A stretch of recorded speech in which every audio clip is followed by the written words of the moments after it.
déjà, j'ai vu la courte vidéo dans laquelle M. Jean-Bruno Itoie dit ces phrases-là.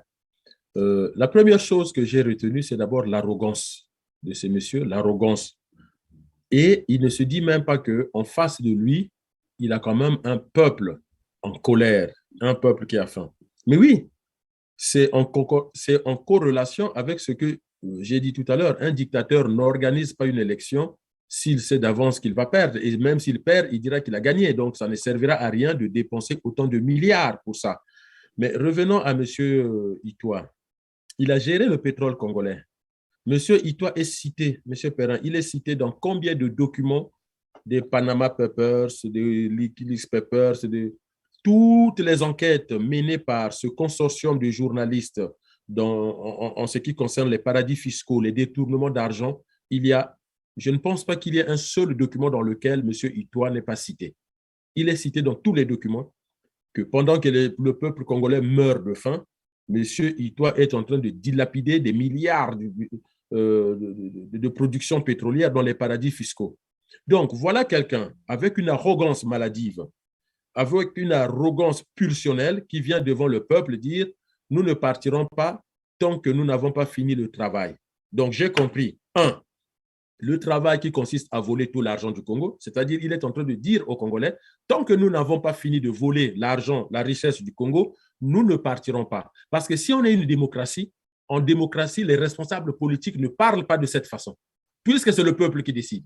Eh bien, il vient de nous démontrer que M. Itoie vient de confirmer aux Congolais que ce n'est pas le peuple congolais dans les urnes qui pourra décider si Sassou doit partir ou pas, si le PCT doit partir ou pas. C'est lorsqu'ils auront terminé le travail. Donc, être candidat, c'est devenu un fonds de commerce, c'est devenu une stratégie par laquelle on peut trouver de quoi manger. Alors que nous, au CRC, c'est pour cela que nous, au CRC, on ne présente pas des candidats, on ne se définit pas comme de l'opposition, mais on appelle le peuple à la révolution. Parce que nous voulons que le peuple reprenne son pouvoir, que le peuple congolais, après avoir réalisé sa révolution du fleuve, puisse définir le nouveau contrat social au Congo. Or, le contrat social aujourd'hui, soit les Congolais et les Congolaises se prostituent auprès du pouvoir, auprès de ceux qui ont l'argent, soit ils meurent de faim. Il n'y a pas de contrat social. Or, nous voulons un contrat social clair, net et précis.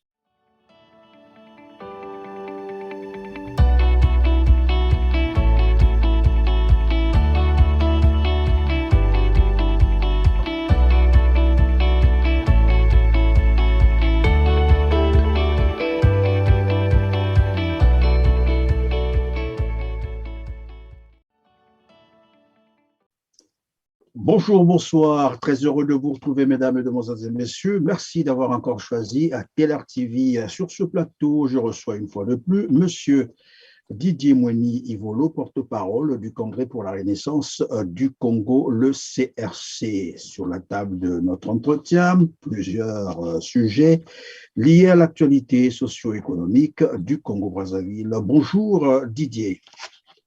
Bonjour, Monsieur Christian Perrin, et merci de votre invitation. Merci également de votre disponibilité et surtout d'avoir accepté cette interview.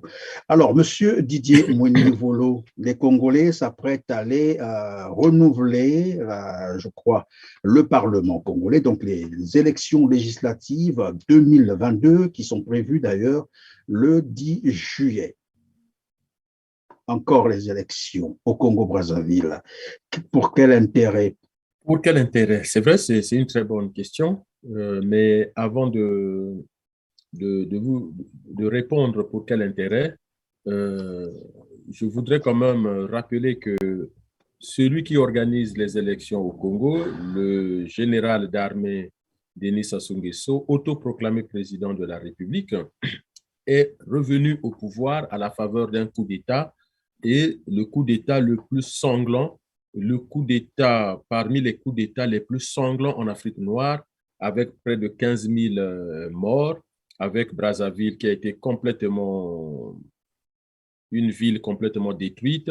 Et d'ailleurs, pour la première fois et l'unique fois dans l'histoire de notre pays, un assoiffé du pouvoir, parce qu'il faut qualifier les choses telles qu'elles sont si on veut avancer. Denis Sassou Nguesso est un assoiffé du pouvoir, c'est un dictateur. Et moi, j'ai suivi sur TF1 un reportage qui parlait de 400 000 morts. Il y a un autre point que je voudrais évoquer, c'est que nous avons eu dans les années 90, dans une ancienne colonie française, le Congo, une guerre civile qui a fait 400 000 morts sur 4 millions d'habitants, c'est-à-dire 10% de la population. On n'en parle pas non plus. 400 000 morts. C'est possible. Plus de 10% de la population. Mais là, on aura quand même du travail avec la communauté internationale qui sera aussi un jour pointée du doigt, peut-être par nos arrière-petits-enfants, du fait que tout ça s'est passé. La communauté internationale avait totalement tourné le dos au Congo. Il n'y a jamais eu une condamnation onusienne, il n'y a jamais eu des enquêtes internationales. Mais bref, là n'est pas la question aujourd'hui. Mais moi, j'ai un contentieux avec la communauté internationale à ce sujet. Pourquoi on doit accepter que l'armée angolaise vienne bombarder chez nous, que Denis Sassou Nguesso fasse venir des restes de soldats de la RDC et des supplétifs rwandais, lorsque tout le monde demande la condamnation de la Russie par rapport à l'Ukraine? Il faut condamner toutes les violences exercées par les dictateurs, point. Sans distinction de couleur de peau. À l'est de la RDC, ce n'est pas le sujet d'aujourd'hui, mais à l'est de la RDC, on atteint les 6 millions de morts. Tout le monde le reconnaît. Et grâce à son action, le docteur Mukwege a eu le prix Nobel de la paix, quand même.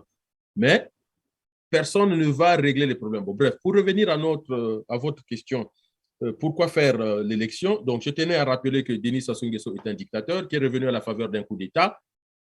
Mais je suis désolé, monsieur Perrin, Sassou Nguesso n'a pas fait le coup d'État et ça fait des années que je le répète aux hommes politiques congolais et au peuple congolais, ce n'est pas pour vous donner le pouvoir lors d'une élection. Sinon, pourquoi il a fait le coup d'État? À la place du coup d'État, il aurait attendu que l'Issouba organise les élections présidentielles.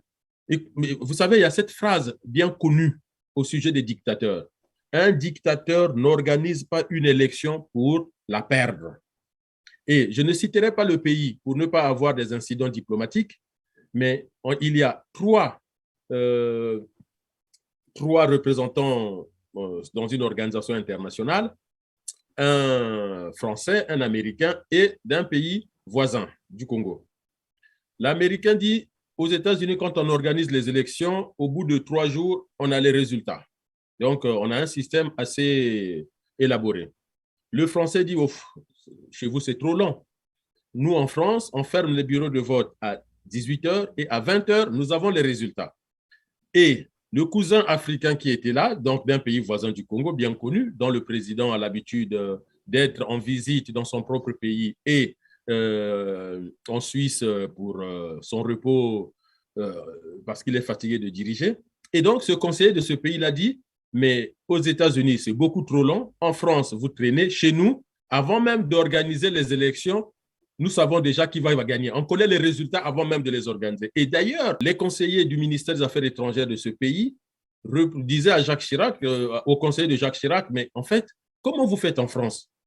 Vous êtes au pouvoir et vous allez dissoudre l'Assemblée, le Parlement, à l'époque d'Alain Juppé. Donc, on est en 95, à l'époque d'Alain Juppé. Vous prenez la décision de dissoudre l'Assemblée pour organiser les élections législatives.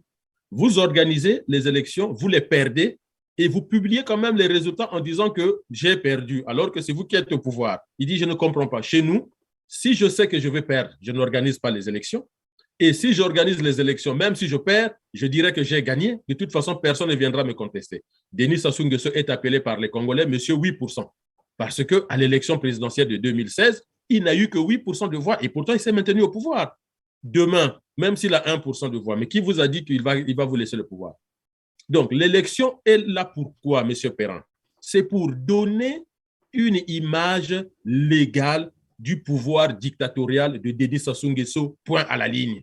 C'est seulement donner une image à la communauté internationale que j'ai été élu par mon peuple. Le mal dans tout ça, c'est quoi? C'est que cette même communauté dite internationale, ces firmes, ces entreprises, ces organisations internationales ont tellement besoin de l'argent, de la richesse du Congo, parce que Denis Sassou Nguesso finance comme ça des conférences internationales alors que nous-mêmes, les Congolais, nous mourons de faim. Ils le reconnaissent, ils le laissent là. Et d'ailleurs, ça va même très loin dans une perversion entre Sassou Nguesso et, par exemple, la France, les États-Unis et autres. Parce qu'il est élu, mais personne ne l'appelle pour le féliciter. Vous imaginez que même son fils, le voisin d'en face, Tshisekedi, ne l'a jamais appelé pour le féliciter.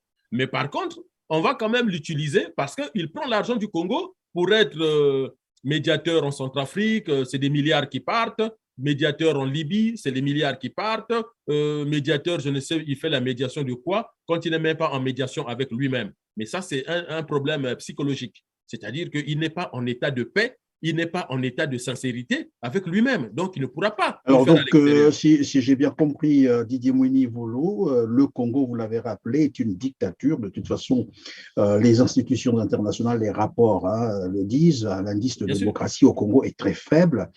Et dans le même temps, il faut organiser les élections. Est-ce que c'est pour donner, comme vous l'avez dit tout à l'heure, l'image d'un pays démocratique ou bien simplement pour envoyer un message à ses soutiens pour dire je suis encore là, vous pouvez continuer à compter sur moi, puisque vous l'avez aussi rappelé que sous une dictature, les élections n'ont pas en réalité leur place. On n'organise pas les élections pour les perdre dans une dictature. Oui, mais il veut satisfaire à la fois ses amis, ses parents, mais aussi les entreprises internationales pour dire qu'il y a un semblant de démocratie au Congo. Mais je vais vous donner un exemple. Les Congolais peuvent aller regarder les listes électorales pour dire que nous sommes dans un système de dictature qui est installé déjà par Sassou Nguesso, mais avec le consentement presque de tous les partis politiques au Congo. Il y a très peu de partis qui ne participent pas à ça. Franchement, il faut prendre un scanner politique pour trouver au Congo un parti politique tous les partis politiques qui positionnent des candidats participent à cette dictature. Ils savent déjà qui va gagner, qui ne va pas gagner. Monsieur Perrin, regardez la discussion, je ne sais pas comment on appelait ça, la discussion ou la causerie de Owando. Vous regardez le dernier point, c'était quoi? Se mettre d'accord pour confectionner les listes des gens qui vont composer la future Assemblée nationale. La nomination des futurs parlementaires, je ne sais plus comment ils l'ont écrit, c'était bien écrit. Autre chose, quand vous regardez le PCT, Yuki et l'UPADS, regardez la composition des listes. Là où les ténors de chaque parti sont, les autres partis ne mettent pas de concurrents. Est-ce qu'on appelle ça une démocratie? Il y a même des candidats uniques. Oui, si j'ai bien compris, donc là où il y a un candidat du PCT, Yuki ne met pas son candidat, c'est ça? Quand il s'agit des ténors, on ne met pas de la concurrence. Et donc, vous avez le fief de l'UPADS et vous avez des localités où il y a un candidat unique et c'est le candidat du PCT. On va chercher un collégien par-ci, on va chercher un enfant à l'école maternelle par-là et puis on met indépendant. Voilà. Regardez le nombre d'indépendants. On n'a jamais vu ça dans une démocratie, même au Congo. En 92, la compétition était telle qu'on n'a pas eu ce nombre d'indépendants. Face à l'UPADS, lorsqu'il s'agit d'une grande personnalité, on met un indépendant et non pas quelqu'un du PCT et de Yuki. Or, on serait dans une vraie démocratie, dans une vraie compétition politique. Si dans chaque circonscription électorale, le PCT, le Yuki, MCDDI, RDPS, c'est-à-dire des grands partis. Moi, je suis quand même étonné de voir qu'un parti comme le RDPS n'a pratiquement pas de candidat dans le Niboland, ce qu'on appelle le Niboland. C'est quand même curieux. Je suis curieux de voir que Yuki, par exemple, n'a pas de candidat dans la vallée du Niari, dans ce qu'on appelle la vallée du Niari dans le Kwilu. Et le PCT, pareil, vous regardez. Est-ce que cela veut dire juste pour terminer, M. Perrin, oui. M. Denis Sassou Nguesso avait dit quoi? Un parti politique qui doit être reconnu doit avoir des assises partout au Congo. Donc, si l'UPADS est reconnu, c'est que l'UPADS a des assises partout au Congo. Et pourquoi l'UPADS n'est pas en compétition avec Pierre Ngolo, avec des grands teneurs, avec Christelle Sassou Nguesso, par exemple? Pourquoi il n'est pas en compétition? Pourquoi dans les circonscriptions où il y a des enfants de Sassou, il n'y a pas d'opposition? Alors, c'est quoi la démocratie? Parti au pouvoir et opposition. Mais l'opposition s'exprime où? Si ce n'est pas là où s'exprime aussi le pouvoir. Et donc cette élection ne servira à rien, sauf à récompenser des potes, des amis, des petites copines, des petits copains, pour continuer, comme disait Kolela, à brouter autour des finances de la République. Voilà, c'est ça. C'est continuer à appauvrir les Congolais. C'est tout. Et cela veut aussi dire que l'opposition congolaise n'existe pas, c'est ça? L'opposition congolaise n'existe pas. Parce que on est en train de parler politique, là. On n'est pas en train de faire les maillotos. C'est quoi une opposition? Je vous prends des exemples. Christelle Sassou Nguesso parle. Il raconte ce qu'il raconte, c'est son problème. Mais donnez-moi le nom du leader de l'opposition qui a répondu à Christelle Sassou Nguesso. Christelle Sassou Nguesso vient nous parler du ricin. On en a parlé sur votre chaîne. Mais qui est venu parler après? L'opposition doit prendre la parole pour dire si les accords signés par Christelle Sassou Nguesso sont bons, pas bons, qu'est-ce qu'on fait? Est-ce que ça pose des problèmes sécuritaires? Je suis venu sur votre chaîne de télé, j'ai donné l'avis du CRC. Le CRC est contre parce que ces accords mettent en danger le pays et les événements actuels le prouvent. On est au bord d'une guerre ouverte entre la RDC et le Rwanda. Et nous, on va avoir des Rwandais chez nous, militaires. Dites-moi en quoi je peux garantir à Tshisekedi qu'ils ne vont pas traverser le fleuve, ne serait-ce qu'à la nage. Et Ding l'avait proposé déjà, qu'il avait la technique pour traverser le fleuve à la nage. Vous voyez? Or, quel est le parti d'opposition qui est venu expliquer aux Congolais le danger dans lequel on se trouve? Aucun. Mais pourquoi? Mais parce que c'est un système. C'est un système qu'ils ont mis en place qu'on appelle la corruption politique. Je vous le dis et je vous le répète, nous avons un gros travail autour de la corruption politique. La corruption politique est un système dans lequel se retrouvent le pouvoir, les entreprises, les syndicats, les partis politiques d'opposition. Ils se retrouvent tous. Les Bakamba Dondo disaient « Yetona yet ». Hein, vous vous rappelez de cette chanson? Yetona yet. Mais c'est ça que Sassou a construit au Congo. Le génie de Sassou dans sa dictature, c'est d'avoir récupéré les enfants de tout le monde. Regardez, aujourd'hui, nous sommes dans une république des héritiers. Qui pouvait s'attendre demain de voir la famille Lissouba travailler comme ça avec le pouvoir? Qui pouvait s'attendre? Moi, je suis choqué, je suis outré. Ça me donne un sentiment de dégoût quand je vois un enfant Lissouba jouer au football à Bakongo avec les députés du PCT, Bakongo que le PCT a détruit, le pool que le PCT a détruit. Vous avez dit là où il y a des grosses têtes de chaque parti, il n'y a pas d'opposition. Est-ce qu'on peut penser à un accord finalement secret entre ces partis et que tous sont dans le même système finalement? Mais bien sûr. Je ne sais même pas si on peut encore parler d'accord secret. Ils ont un accord, point. Vous savez, au Congo, ce qui se passe aujourd'hui, ce n'est même plus quelque chose qui doit nous poser des questions. Là, aujourd'hui, quand on voit ce qui se passe, oui, on peut conclure sans crainte de se tromper, en tout cas, qu'il y a un système mis en place entre le pouvoir de Denis Sassou Nguesso et les autres partis politiques. Donc, les gens sont conscients de leur faiblesse, qu'ils ne pourront jamais contester le pouvoir de Denis Sassou Nguesso. Et donc, la stratégie, c'est boucouter, c'est manger. Donc, trouver leur part du gâteau. Que dire donc de ces candidats qui se présentent comme étant de l'opposition? Mais parce qu'ils n'ont pas trouvé peut-être...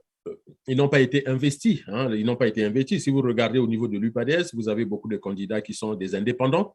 Donc, ils n'ont pas été investis. Mais la candidature à l'élection, que ce soit l'élection législative ou encore les élections locales, c'est que c'est le seul emploi aujourd'hui. D'accord? Donc, il n'y a plus d'emploi. Il y a le chômage partout. Tout chemin mène à Rome. Au Congo, tout chemin académique mène au chômage. Et donc, la politique devient le seul employeur au Congo aujourd'hui. Et c'est pour ça qu'ils se jettent tous en masse. Il y a cette... comment on appelle ça? Il y a ce pléthore de candidats, puisqu'il faut faire la politique pour avoir de quoi manger, non seulement pour être député, mais déjà pour se faire connaître, puisque je suis candidat. Donc, j'ai accès à la toile, j'ai accès à la popularité, et donc, même si j'échoue, mais au moins, j'ai été détecté. Donc, être candidat, c'est devenu un fonds de commerce, c'est devenu une stratégie par laquelle on peut trouver de quoi manger. Alors que nous, au CRC, c'est pour cela que nous, au CRC, on ne présente pas des candidats, on ne se définit pas comme de l'opposition, mais on appelle le peuple à la révolution. Parce que nous voulons que le peuple reprenne son pouvoir, que le peuple congolais, après avoir réalisé sa révolution du fleuve, puisse définir le nouveau contrat social au Congo. Or, le contrat social aujourd'hui, soit les Congolais et les Congolaises se prostituent auprès du pouvoir, auprès de ceux qui ont l'argent, soit ils meurent de faim. Il n'y a pas de contrat social. Or, nous voulons un contrat social clair, net et précis, et ce contrat social sera défini par les Congolais. C'est-à-dire, lorsque un Congolais naît dans une famille, la famille bénéficie des allocations familiales. L'État congolais a de l'argent pour ça. Les familles ne peuvent pas mourir de faim. Et lorsqu'un Congolais va à l'école, il est pris en charge par l'État. L'État a les moyens de subventionner l'école publique depuis la classe du CP et même l'école maternelle jusqu'à l'université. Nous en avons les moyens. Il n'y a qu'à voir l'argent qui est jeté à gauche, à droite. Et donc, c'est un vrai contrat social que nous proposons aux Congolais et c'est un vrai contrat républicain que nous allons construire puisque demain, en tout cas, le Congolais pourra être fier de sa nationalité et se distinguer des autres parce qu'il sait qui il est. Aujourd'hui, quel est le contrat social? Aujourd'hui, il n'y en a pas. Quel est le parcours idéal au Congo? Le parcours idéal au Congo, c'est soit être franc-maçon ou se prostituer auprès du pouvoir. Les vidéos existent. Par respect aux gens, on ne peut pas les diffuser. Mais moi, je vois les vidéos qui existent, des cérémonies de franc-maçonnerie avec le président de la République. Et ça, c'est désastreux pour notre pays. Donc, cette élection, c'est pour se faire voir, se faire connaître, dans l'espoir que Denis Sassou Nguesso ou son entourage puissent les coopter. Alors, tout à l'heure, vous étiez en train de dire que finalement, une élection sous une dictature ne sert à rien parce que le dictateur qui organise les élections ne peut pas les perdre. Et dans le même temps, on entend quelque part, c'est Jean-Richard Bruno Itoie qui l'a dit, ancien ministre d'ailleurs, hein, qui a géré le pétrole, qui est aussi actuellement ministre, je crois, de l'énergie, il est encore revenu au gouvernement, qui disait bon, nous n'allons pas quitter, en fait, en substance, ils ne partiront pas tant qu'ils n'ont pas fini le travail. Et de l'autre côté, j'ai dit tout à l'heure, un dictateur n'organise pas des élections pour les perdre. Est-ce qu'on peut faire un lien entre cette déclaration et de ce principe où un dictateur ne perd pas les élections? Est-ce que c'est une façon de dire, quel que soit ce qui peut se faire, malgré tout ce qui peut se faire, même les élections ne pourront jamais, mais au grand jamais, nous faire partir? Monsieur Perrin, voyez-vous, déjà, j'ai vu la courte vidéo dans laquelle Monsieur Jean-Bruno Itoie dit ces phrases-là. La première chose que j'ai retenue, c'est d'abord l'arrogance de ces messieurs, l'arrogance. Et il ne se dit même pas qu'en face de lui, il a quand même un peuple en colère, un peuple qui a faim.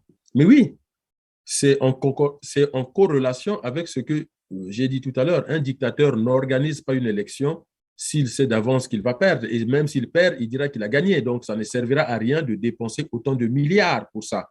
Mais revenons à M. Itoie. Il a géré le pétrole congolais. M. Itoie est cité, M. Perrin, il est cité dans combien de documents des Panama Papers, des Wikileaks Papers, de toutes les enquêtes menées par ce consortium de journalistes en ce qui concerne les paradis fiscaux, les détournements d'argent, je ne pense pas qu'il y ait un seul document dans lequel M. Itoie n'est pas cité. Il est cité dans tous les documents que pendant que le peuple congolais meurt de faim, M. Itoie est en train de dilapider des milliards de production pétrolière dans les paradis fiscaux. Donc, voilà quelqu'un avec une arrogance maladive, avec une arrogance pulsionnelle qui vient devant le peuple dire « Nous ne partirons pas tant que nous n'avons pas fini le travail ». Donc, j'ai compris, le travail qui consiste à voler tout l'argent du Congo, c'est-à-dire il est en train de dire aux Congolais « Tant que nous n'avons pas fini de voler l'argent, la richesse du Congo, nous ne partirons pas. » Parce que si on est une démocratie, en démocratie, les responsables politiques ne parlent pas de cette façon, puisque c'est le peuple qui décide. Eh bien, il vient de nous démontrer que M. Itoie vient de confirmer aux Congolais que ce n'est pas le peuple congolais dans les urnes qui pourra décider si Sassou doit partir ou pas, si le PCT doit partir ou pas. C'est lorsqu'ils auront terminé le travail, lequel il a dit de développer le Congo. C'est faux, c'est un gros menteur. Sinon, j'invite M. Bruno Itoie de venir débattre avec moi. Moi, j'ai des éléments qui montrent qu'ils ne sont pas capables de développer le Congo. Parmi eux, il y a ceux qui ont les moyens intellectuels, mais ils n'ont pas les moyens psychiques.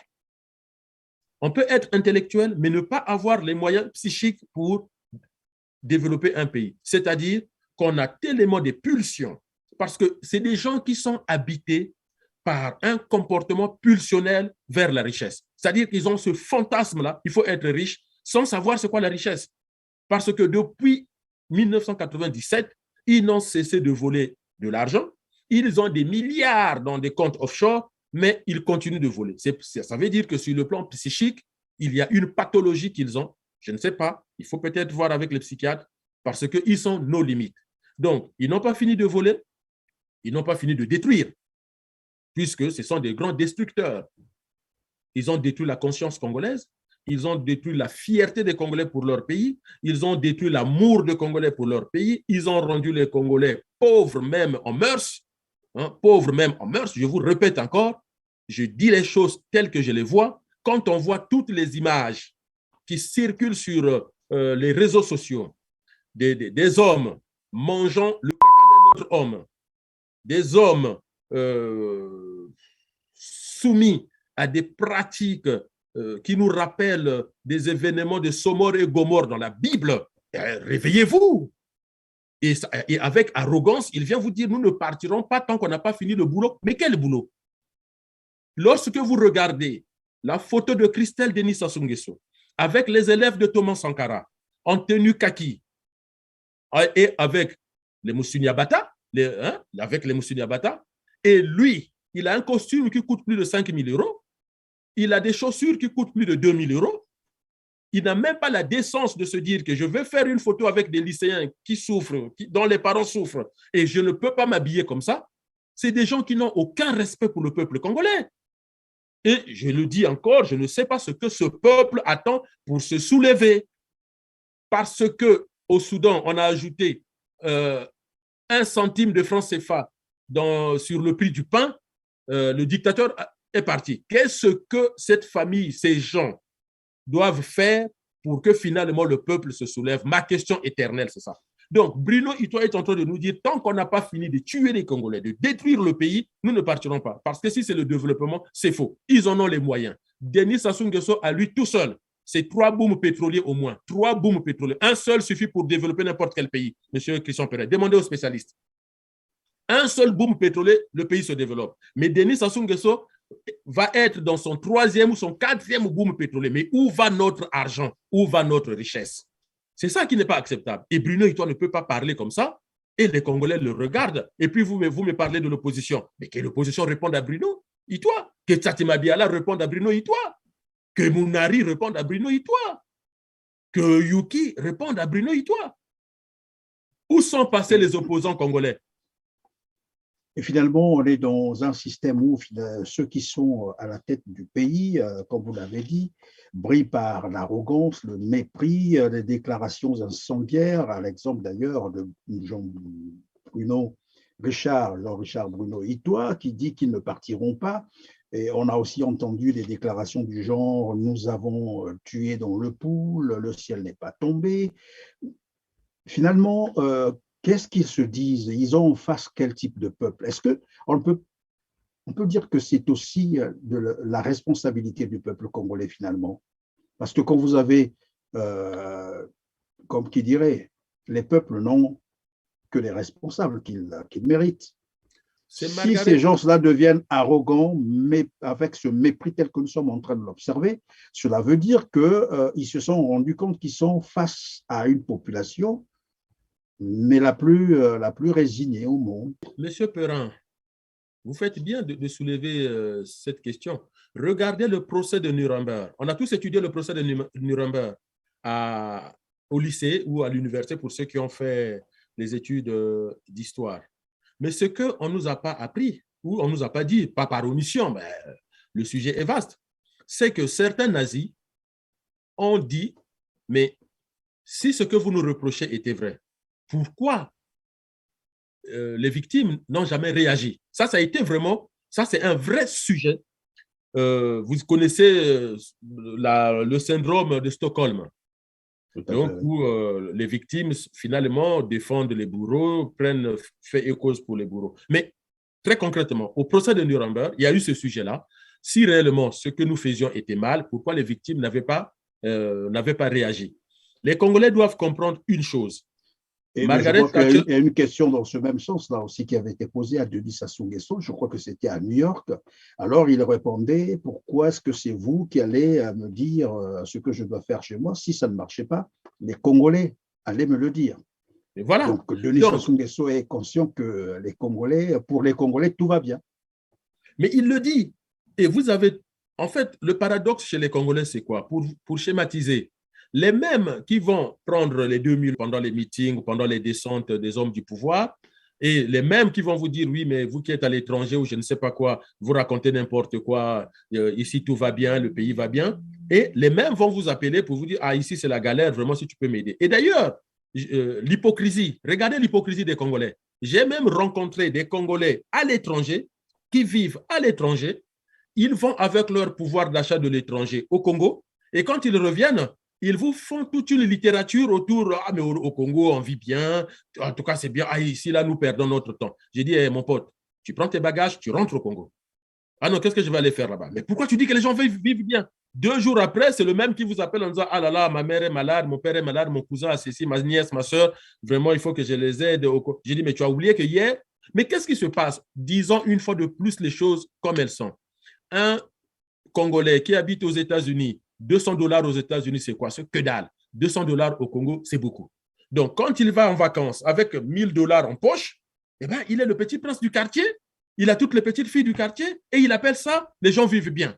C'est ça qui contribue à tuer la volonté de réaction des Congolais. Parce que les Congolais sont aussi en attente de leurs parents qui vivent en Europe. Ce sont ceux qui vivent en Europe qui nourrissent ceux qui vivent au Congo, un peu comme ce qui se passe en Afrique de l'Ouest. Certains pays de l'Afrique de l'Ouest, comme le Mali, le Niger, c'est des pays qui tiennent, c'est des départements vivent grâce aux apports des étrangers. Voilà, mais ça peut se comprendre parce qu'eux, ils n'ont pas beaucoup de richesses. Mais nous, le pétrole nous donne des milliards. Ce que je voulais dire, c'est quoi? C'est qu'il faut que les Congolais comprennent qu'ils ont leur destin en main. Ce n'est pas quelqu'un d'autre qui viendra les sauver. Première chose, M. Perrin. Deuxième chose, les Congolais vous diront, ah mais oui, mais Sassou va tuer. Mais vous savez, jusqu'aujourd'hui, mon cœur pleure les massacres du Poul. C'est moi qui appelle RFI, je l'ai déjà dit plusieurs fois, pour dénoncer ce qui se passe dans le Poul. Mais sachez-le, M. Perrin, citez-moi une nation qui s'est bâtie sur les simples prières. Même l'Israël, pays, semble-t-il, de Dieu, peuple de Dieu, l'Israël a l'armée la plus puissante du Moyen-Orient. Aucun pays arabe dans le Moyen-Orient ne pourra se lever contre l'Israël. Mais pourquoi l'Israël ne s'est pas contenté de la Bible et de la prière? Nous prions le peuple de Dieu. Est-ce que le peuple de Dieu s'est contenté de la prière? Le président américain prête serment sur la Bible. In God we trust. In God we trust. Si le président américain, quand il finit tous ses discours, il dit toujours God save United States, God protect United States. Ils ont la plus grande armée du monde. Ils ont des sous-marins, ils ont des avions de chasse. Et nous, on pense que c'est Dieu qui doit descendre. Il faut agir. Il n'y a qu'une seule chose qui peut nous aider à nous en sortir de cette dictature. Il faut cesser, casser les chaînes de la peur que nous avons pour réagir et mettre cette famille et ses potes dehors. C'est la même chose. Regardez les États-Unis. Sans la guerre des indépendances contre la Grande-Bretagne, sans la guerre de sécession, mais ces deux guerres ont coûté des vies. Les grands généraux qui ont mené les combats comme Washington, mais lisez les mémoires de Washington. Les gens ignorent qu'aux États-Unis, il y a eu 2 Maisons-Blanches. Il y a eu la Maison-Blanche que nous connaissons, mais il y avait une Maison-Blanche pour les États sécessionnistes du Sud. Et que Washington est allé dans cette Maison-Blanche qui a été détruite. Il a dit, mais quel gâchis!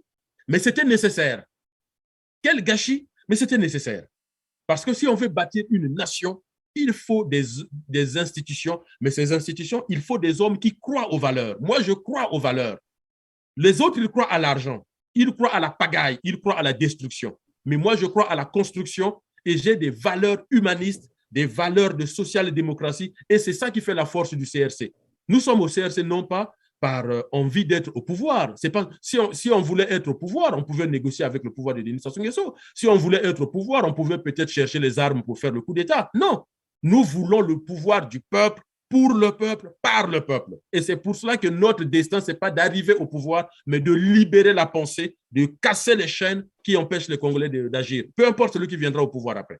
C'est pour cela que nous en appelons vraiment à la révolution du peuple. Est-ce que, comme vous l'avez dit tout à l'heure, on peut penser que finalement, il manque quand même quelques valeurs au niveau du peuple congolais? Vous avez dit, il y a des peuples qui ont des valeurs, qui défendent des valeurs. Or là, comme on l'a dit, le 10 juillet, cette population est appelée aux urnes. Mais curieusement, on les verra encore en masse aller aux urnes moyennant quelques billets de CFA, sinon les miettes d'argent. Pardon? Regardez déjà les images des meetings que les gens partagent sur Facebook, sur WhatsApp et tout. Regardez déjà, les gens se battent pour des petits billets. Est-ce que c'est ce manquement-là qui finalement expose le Congo aussi? Parce que j'ai posé la question tout à l'heure, la responsabilité de la population congolaise. Mais le peuple congolais est responsable de ce qui se passe dans son pays. Sinon, il se soulève. Et c'est ce que nous apprennent les révolutions. Vous savez, la première révolution du monde se passe en Égypte. Théophile Obenga, qui est un de nos profs, peut mieux expliquer ça aux Congolais. Et cette révolution, ce n'était pas une révolution pour demander le bien-être. Ce n'était pas une révolution pour demander du pain ou de l'eau. C'était une révolution pour demander l'égal traitement face à la mort. C'est-à-dire qu'on soit enterré dignement, que l'on soit pauvre ou pharaon. Et le pharaon, pour vous parler du pharaon, je vous cite les cours de mes profs à Bayardel. Quand il prêtait serment, il disait: je ne priverai pas un enfant de l'héritage de son père. Je donnerai du pain à la faimée, de l'eau à la soifée, et je protégerai toujours ma population. Parmi les prestations du pharaon, demandez à Théophile Obenga. C'est ce qu'on nous a enseigné au département d'histoire. Je suis issu de ce département-là. Donc, pourtant, au Congo, on manque de l'eau, on manque l'électricité, on manque de tout, même à manger. Le poisson du fleuve meurt de sa vieillesse et de la maladie. Le poisson du fleuve. Dans le fleuve Congo, vous avez des Français qui font des activités de pêcherie, qui arrivent à attraper des carpes qui font 50, 60 kilos. Donc, des carpes qui sont fatigués de vivre, aucun projet. Ils habitent au bord du fleuve, ils tournent le dos au fleuve. Et ils viennent nous proposer quoi? Cultiver le ricin. Ça, c'est une pathologie psychiatrique. Un intellectuel qui réfléchit, quelqu'un qui a l'amour de son pays, quelqu'un qui veut que le peuple vive bien, il ne peut pas vous raconter de tels délires. C'est pour cela que j'aimerais vraiment avoir un débat avec ces gens-là. Christelle Sassou Nguesso veut débattre, mais qu'ils viennent. On peut prendre TLR TV, Diana TV et les autres, on pourra débattre. Peut-être qu'avec le Premier ministre aussi, puisque c'est lui qui tient le Premier ministre aussi, moi je suis prêt, moi je suis là. Moi mon souci, M. Perrin, c'est d'éclairer les Congolais. S'ils disent que les Congolais vivent bien, ben, qu'ils viennent, on va en débattre. Ils me donneront les statistiques, ils me donneront des chiffres.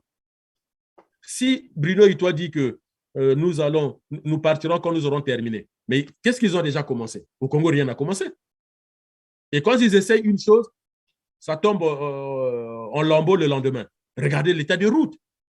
Il y a un monsieur très gentil qui a fait une vidéo sur le viaduc. Ah, le viaduc, ça pèse.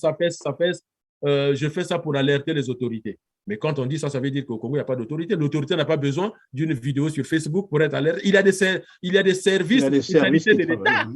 Vous avez un ministère des Travaux publics, mon Dieu. Vous avez des gens qui ont des titulatures au Congo qu'on appelle le bâtisseur infatigable. Mais comment il est bâtisseur infatigable? Il ne voit pas que les routes n'existent plus, que le viaduc est en train de s'affaisser. Donc, c'est toute cette pagaille qu'on veut arrêter. Et le seul moyen, c'est le peuple. C'est le peuple qui doit sanctionner. Il chasse la dictature, il installe le système politique qu'il veut et il installe sa démocratie pour le peuple, par le peuple. Et donc, à chaque élection, le peuple fera un dégagisme général si le pouvoir qui était là pendant 5 ans ne fait pas un bilan positif. On ne demande pas de développer le Congo en 5 ans, mais il faut qu'on voit quand même. Il faut qu'il y ait une concordance entre la richesse créée et le niveau de vie des gens. Or, le fossé entre la richesse créée par le Congo et le niveau de vie des gens, c'est inacceptable. Et je vous ai donné les images, M. Perrin. Dans aucun pays au monde, le fils du président Christelle Sassou Nguesso peut avoir 15 000, 20 000 euros d'habillement sur son corps et il se fait filmer avec des lycéens qui sont en Moussouliabata. Ce n'est pas possible. Le fossé est plus grand que le Grand Canyon aux États-Unis. Oui, c'est même une incohérence. Les enfants habillés en Moussouliabata, c'est évidemment cette génération future. J'ai publié cette photo sur ma page Facebook. Je disais donc que c'est cette génération future dont on a en fait piqué les 14 000 milliards, malheureusement. Et aujourd'hui, c'est une jeunesse probablement, j'allais dire, abandonnée par le pouvoir. Oui, la jeunesse est abandonnée par le pouvoir. D'ailleurs, le pouvoir ne compte même pas sur la jeunesse congolaise. Sassou ne compte sur personne, sauf sur ses amis et sur ce système qu'il a mis en place pour détruire le Congo. Puisqu'ils disent qu'ils veulent finir de construire le Congo. Moi, je crois que j'étais au lycée, j'étais au lycée quand Sassou envisageait de fermer l'école des cadets, demander les anciens enfants de troupes. Denis Sassou Nguesso avait, à un moment donné, menacé de fermer l'école des cadets. alors que cette école ne forme pas que les officiers congolais.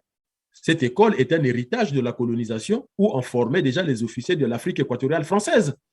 Et jusqu'aujourd'hui, l'école de cadets forme les officiers de toute l'Afrique, de l'ancienne Afrique équatoriale française. Mais comme lui n'a rien à faire des écoles, il voulait fermer l'école. C'est pour ça qu'il laisse l'université Mariam Gouabi en lambeaux. C'est la seule université que nous avons. C'est pour ça qu'on n'a pas d'université technologique à Pointe-Noire. Pointe-Noire qui est notre ville économique, où vous avez le pétrole, vous avez le port. Eh bien, il faut une université technologique à Pointe-Noire. Après une faculté de lettres, de droit, ça va de soi. Mais il faut des grandes écoles de commerce à Pointe-Noire. Il faut former les gens. Et la ressource, on en a. La ressource, nous avons. La méthode, on en a. Les Congolais peuvent se soulever aujourd'hui contre Sassou. Demain, ils ne mourront pas de faim. Nous avons la connaissance pour que les Congolais vivent bien. Il y a une chose à faire parmi 1000 choses. Je peux dire une chose. Tous les petits commerçants des marchés au Congo, du nord au sud, de l'est à l'ouest, on les forme avec des petits CAP, des petits certificats d'aptitude professionnelle dans le commerce, dans la vente. Quand ils sont au niveau de Bac Pro ou BTS, ils sont déjà très qualifiés pour avoir de bonnes connaissances pour gérer leur petit business. Et ces mêmes petits business peuvent devenir des grandes entreprises de demain. Ne l'oubliez pas pour ceux qui habitent en France. Les supermarchés Leclerc, c'était d'abord un kiosque. Regardez les photos. Édouard Leclerc, le patron aujourd'hui, c'est la petite boutique de la famille dont il a fait une multinationale. Vous prenez Bolloré. Bolloré a récupéré le petit garage de la famille pour faire de ça une multinationale. Antoine Seyer, un ancien patron comment on appelle ça? Des patrons français. Le baron, Antoine Seyer. Il a récupéré, sa grand-mère avait récupéré la petite boutique. Donc, la méthode, nous l'avons. La connaissance, nous l'avons. Et les moyens, vous venez de rappeler que nous avons 14 000 milliards qu'on nous doit. Mais il n'y a pas que ça. Il y a la richesse de Jean-Bruno Itoie, mais qui ne s'inquiète pas. Quand il sera dégagé par le peuple, il nous rendra notre argent. Ça, il n'y a aucun souci pour cela. Et lorsque le peuple prendra ce pouvoir-là, l'argent du Congo dormira au trésor public et dans les trésors au niveau des départements. Moi, j'ai déjà proposé, juste pour terminer, oui, je proposerai la disparition de l'argent physique, c'est-à-dire tout responsable au niveau de l'État congolais aura interdiction d'utiliser les espèces. Carte bleue, chèque, virement.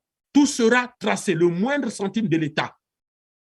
Donc, vous voyez, je vous donne quelques idées comme ça. Et la rigueur sera implacable. Maintenant, on demande aux Congolais de nous aider et de chasser la dictature.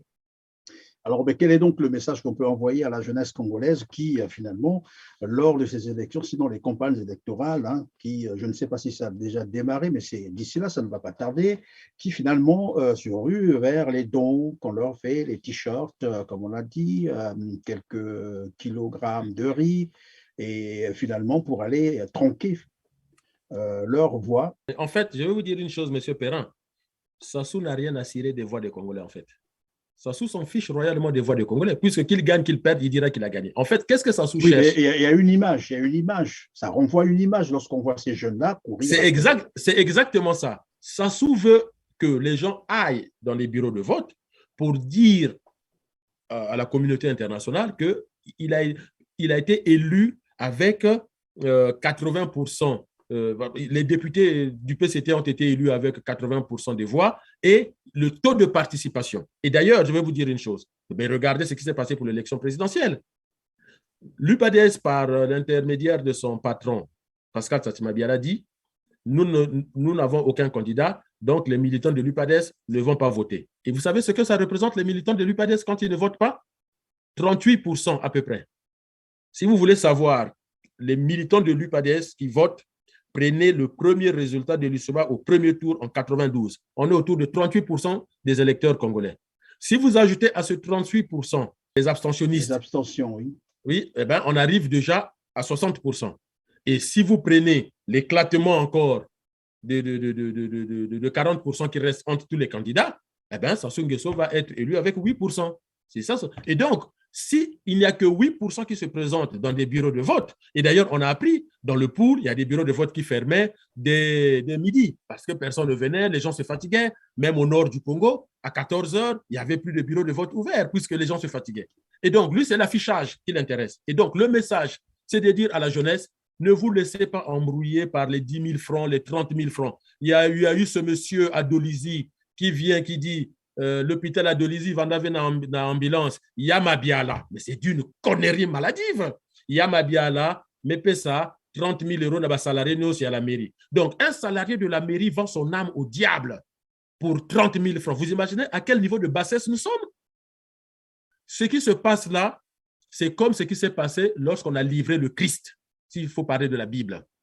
Lorsque Judas vend le Christ pour 3 sous, à peine il a fait son geste, il est parti, il a regretté, il a dit, je vous rends vos 3 sous, rendez-moi mon Christ. Et c'est ce que les Congolais sont en train de faire. Ils sont en train de vendre le Congo qui est notre Christ, à Sassou Nguesso, pour 3 sous, pour 3 sous. Et à peine ils l'ont fait, ils regrettent en disant, aïe, aïe, aïe, demain je n'irai plus. Mais demain il va encore.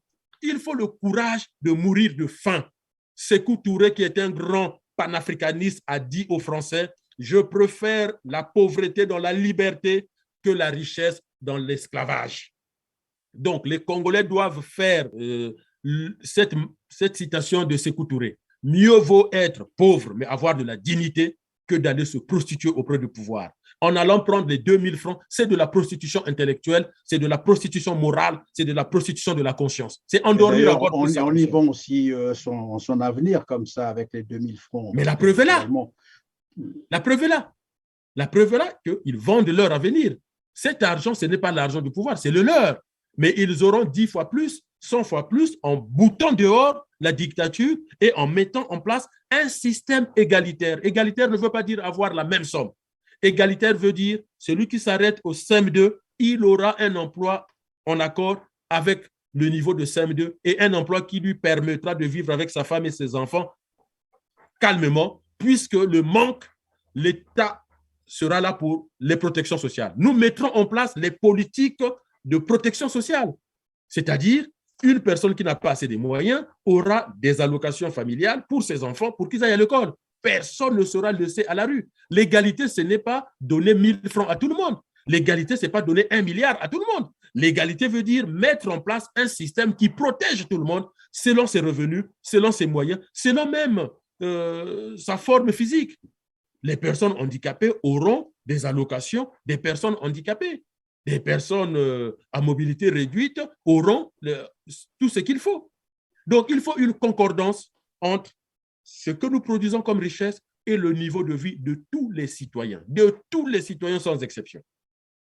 Donc, voilà le contrat social que je propose aux Congolais. Mais il n'y a pas que moi, attention, je ne veux pas dire que je suis le père de quoi que ce soit, mais quand vous regardez sur Internet, vous avez des médecins qui vous expliquent les choses.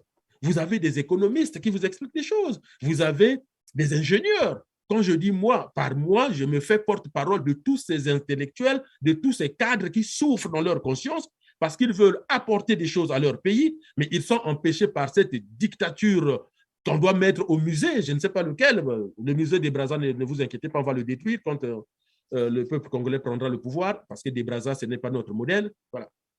Donc, c'est ce que nous demandons au peuple congolais, du courage, brisez les chaînes, n'ayez pas peur, une nation se bâtit sur les martyrs. Une nation, on ne bâtit pas ça avec des beaux discours et avec des fleurs roses. Non. Donc là, le peuple congolais a un gros travail, c'est déjà se débarrasser des choses inutiles pour notre pays, des gens qui sont totalement inutiles, qui sont juste dans une arrogance. Moi, j'entendais encore le fils de Sassou Nguesso qui disait, oui, mais ceux qui nous critiquent dans les réseaux sociaux, mais quand on vous critique au Congo, vous les mettez en prison. Il y a une étudiante en prison pour avoir affiché juste une pancarte qui n'avait même rien à voir avec le pouvoir. Donc, nous sommes prêts à débattre avec ces gens-là.